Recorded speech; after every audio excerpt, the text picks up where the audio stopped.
After we tied the knot for the second time, I stopped asking questions about Ross's life. If he took his childhood sweetheart on a trip, I didn't throw a jealous fit. If he stayed out until dawn, I didn't blow up his phone. Even when I found his little friend's silicone bra petals discarded in our bathroom, I simply packed them into a neat little gift bag and reminded him to take them back to her. Ross furrowed his brow, his voice edged with frustration. Are you quite done throwing a tantrum? I looked up at his flushed, angry face, genuinely confused about what had set him off this time. Ross looked away, rubbing his temples with an exhausted sigh. Sophie got blackout drunk at the corporate dinner last night. She lives alone, so I had no choice but to bring her here to sober up. She took a shower this morning and ordered fresh lingerie through a courier. She just forgot the petals by accident. He gave me that same helplessly exasperated look I had seen 1,000 times before our divorce. I've told you over and over again. We grew up next door to each other, and now she works for my firm. Her mother begged me to look out for her. Can you please stop being so petty? I calmly pressed the little paper bag into his chest. I'm not mad. I just wanted you to return her things. Besides, I flashed a sweet smile. I promised I would trust you unconditionally from now on, didn't I? It was like punching a cloud. A flicker of absolute shock crossed Ross's face. He stared at me intently, searching my eyes for any trace of sarcasm or hidden rage. You mean that? I offered a perfect, polite smile and broke eye contact. Of course. After all, you already showed me exactly what it costs to doubt you. Hearing my answer, the tension drained from Ross's shoulders. He wrapped his arms around my waist from behind, burying his face in the crook of my neck, his voice turning incredibly soft and affectionate.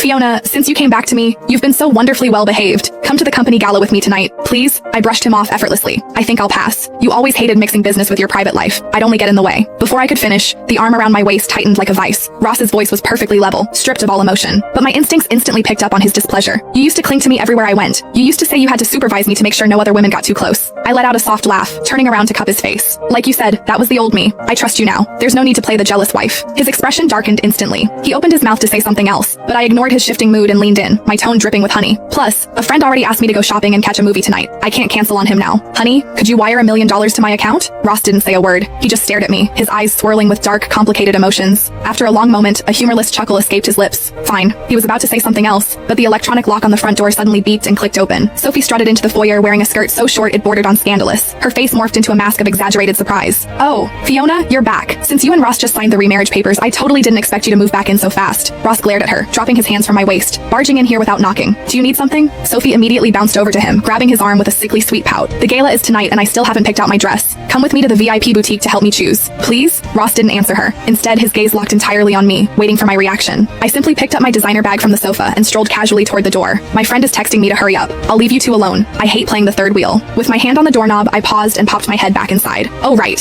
honey. A smug, knowing smirk flickered across Ross's face. He looked like a man who had finally proven his point, but then I beamed at him and delivered the punchline. Don't forget to wire that $1 million. Have fun. I pulled the heavy oak door shut behind me with a solid thud, not sticking around to hear his reply. The world outside was perfectly quiet. As I walked down the manicured stone path through the front gardens, the bright smile melted off my face, replaced by a mask of frozen apathy. Sitting in a dimly lit restaurant that evening,